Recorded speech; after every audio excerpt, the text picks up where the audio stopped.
On Burgundy? Santiago. I think we'll just have to agree to disagree. All right. Don't turn your back to the camera. Don't turn your back to the camera. Got it. All right. So,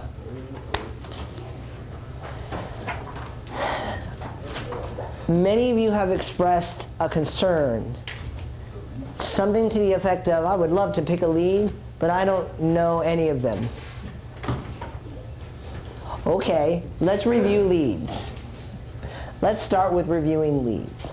So everyone open up your features handbook and go to the lead section. And what I'm going to do is I'm going to break this down Barney style and tell you exactly, when we look at it, what do you have to do to make us believe you tried to write this kind of lead? Okay? That's a little checklist. And it's not as hard as you want. I promise none of you is going to write a feature that I want to read twice. All right? It's happened like 3 times ever.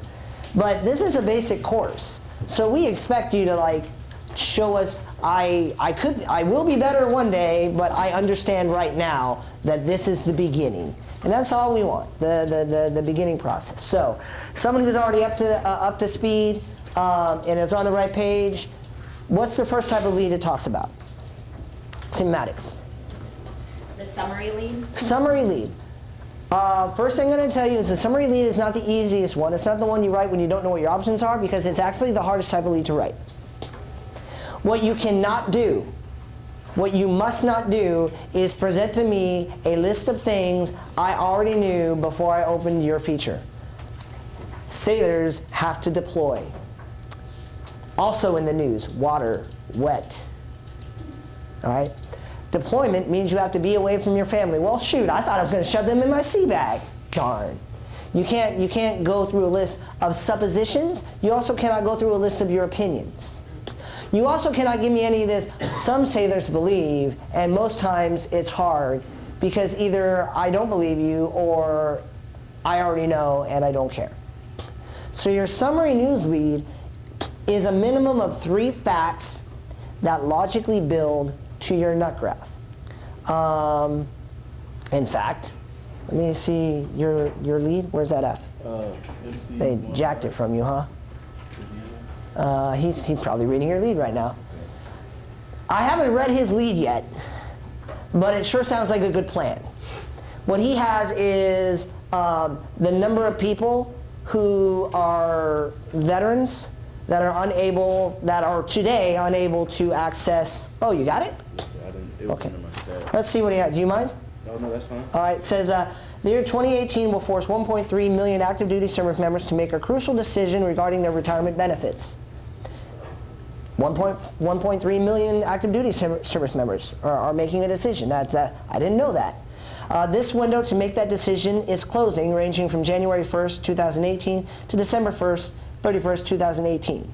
Anyone who joins the military after January 1st, 2018 will be enrolled in the new TSP program. This new version of an existing benefit also decreases the prior pension percentage from 50% to 40%. Now, the only real problem I have with this, your list of facts, that's beautiful. That's gorgeous. Eventually you got to get me my news peg, and you don't want to do this thing called burying the news peg. But you see how these are things I didn't know? The only other thing is, now these are easily verifiable except for that 1.3 million. Kind of want to know where you got that number from. Oh, I have the sources. Okay, just attribute it. You're not going to write you guys aren't going to write a bibliography page. So in there, you may, I don't know if you got this from multiple sources, but this one fact is the only one I don't necessarily believe you. So you're going to have to attribute that. And if that source isn't the same for all of these, you're going to have to create different paragraphs so you don't run into a different issue. But you see how these are facts that kind of build up? But I told Seaman Sargent yesterday, he does research spectacularly. That is a beautiful summary lead. 3 facts that build up, because what he's going to talk about are, I assume, the changes to the TSP benefits, right? Yes, sir. There we go. See how those facts build me to that natural conclusion? So do we understand what a summary lead needs to do? Again, this is really, really, really not the time to be like, I'm going to nod my head because I want to move on. Okay, so that's a summary lead. What's the next type of lead we got? Seaman Owen. Descriptive lead. Descriptive lead. Now, I'm going to be honest with you. No one in this room can write a descriptive lead or narrative lead because you didn't go anywhere and watch anything. What do you got, Seaman Knie? So I just had a quick question about summary leads. So what you had just read right there, is that going to be structured as 3 different paragraphs or as all together with one? What that's going to depend on for Seaman Sawyer is whether or not he got all of that information from one source or not. Because he needs to attribute that one fact. If he got it all from different sources, he's gonna, because you can't make one paragraph, and if you say it came from this area, you're saying all that came from that spot. So he's gonna need paragraphs if he's changing sources. If he's not changing sources, he doesn't need a new paragraph. Okay? Now, sometimes leads are one paragraph. Sometimes leads are 1 page. It really depends on the type that you're going for. Now, I do know that I just said you guys aren't going to write narrative or descriptive leads, but I still want you to know the requirements. Requirement number 1, you were there and you saw it. Okay? Now, yes, you could describe Petty Officer Simmons, but those awesome glasses and that fantastic mustache probably don't have anything to do with how he did his taxes. You didn't do your taxes with your mustache, did you? Okay, it was there, and they got done. Were you the one that showed the video of the guy trying to grow? Yeah, that's why I was. Okay.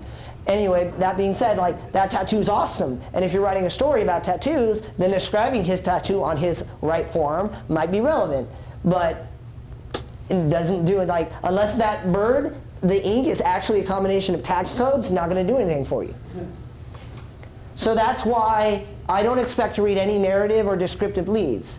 But if you are going to write one, you sit down and you describe what's going on.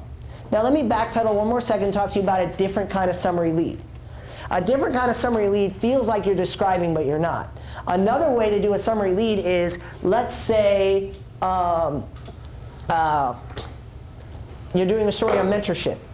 You can summarize the number of proteges I have out in the fleet, the workflow that I have on how I work and communicate with all of my proteges, and where each of them are in their career now. So you're summarizing my role as a mentor, which establishes me as an expert and introduces me as a main character. So that does good things for you. That's another kind of summary.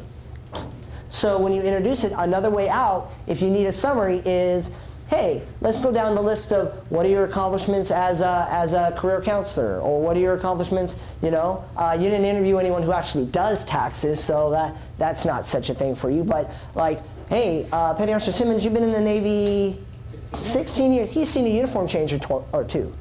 So you could summarize the number of times he's had to change his uniform at different commands, and you're introducing him as a main character and giving the reader the idea of the experiences he's had. So the readers who now may not have ever had to deal with a uniform change before, they're going to trust him more because he's been down this road, he's seen this a time or 2. So that's another type of summary lead where you're summarizing the experiences and expertise of your SME. Does that make sense? See, my head's like, oh my God, I can do that? Yes, you can. That's the thing. Descriptive lead, you have to be there, and what you're describing has to make sense. Now I've seen, and here's a common pitfall, I've seen a lot of people write a beautiful descriptive lead. Like, my favorite so far is one that describes Petty Officer Steckler. His tall stature and immaculately combed hair, and his kind, gentle green eyes. Now, if I'm on Zeusk, that might be information I want. But if I'm trying to learn about how to be an effective chief, kind of don't think those are requirements. So we did indeed give that sailor credit for writing a descriptive lead, but then we hit him for focus, because his kind eyes and perfect hair do not in any way make him a better chief. And then we wrote, do you two want to talk? So, there is a distinction between I tried to write a descriptive lead, and oh boy did I, and now you think I have a crush, and that has nothing to do with my story. So focus is a hit you can take. Sarmiento's going to die. Focus is a hit you can take. Was that your lead? Did I just kill your whole story? Yes. Oh, I'm sorry. But it has to be relevant to your story in some way. That's why yesterday, when or 2 days ago, when I talked to you guys about your interviews, taking them to a place that's relevant to where they're going is a good thing for you, because then you open the door. Like, I can write a descriptive lead now because I interviewed this teacher in the place where he teaches. Okay? So you always want to look for those opportunities. Narrative leads, same thing. Hey, can I come watch you on podium? Because narrative, the only difference is they're doing something. In one lead, you're describing, if you're doing a feature about family and you go to Petty Officer Simmons' desk, you may see a thing or two that are relevant to his family and how much he loves them, and he has these little mementos around. If you do a story about me, everything on there was either given to me by a student, a coworker, or my niece. My niece gave me the fezzes. She thought I needed two. One was homemade, though, so I wear that one more often. All right? This was a birthday present from the entire team that I work with. This was a Christmas present from a coworker, and this was a drawing from a student who heard I was afraid of spiders and thought he was funny. So I love the guy. He's awesome. So I hang it there, but I hang it where I can't actually see said spider. So if you're doing a story about the relationship that instructors at DINFOS form with their coworkers and or students, then describing my desk would be a good way to open your story. Look at all these mementos. Describing my desk in my cubicle is another way to do it, because I literally have posters of all my classes. Well, not all my classes, but my first tour at DINFOS, I got most of my classes. Someone literally stole a class from me. That was a good class. But they literally whoop, just plucked it right off my wall. And sooner or later I'm going to find it, because unless you're not going to hang that mess in your house. That would be weird. But sooner or later I'm going to be walking by one of my seniors' offices and be like, you. I'm not even going to act like, look, you know who this is. It literally says, thanks for helping us MC1 Leisticow. What are you doing? But seriously, that's how much we like you guys. Apparently we like you so much that, oh, I like that class, I'm just going to take this poster off your wall. What? That's just rude. How rude. So that's what would make a descriptive lead work for you. So does anyone not understand a summary lead? Okay, I will literally be the judge of that. Does anyone not understand a descriptive or narrative lead? Okay, what else I got left? Anecdotal. So you can't go to Petty Officer Simmons' house and watch him spend time with his daughters. Although I'll tell you what, a more polite, we're friends, so I went to his house to enjoy some nerd stuff.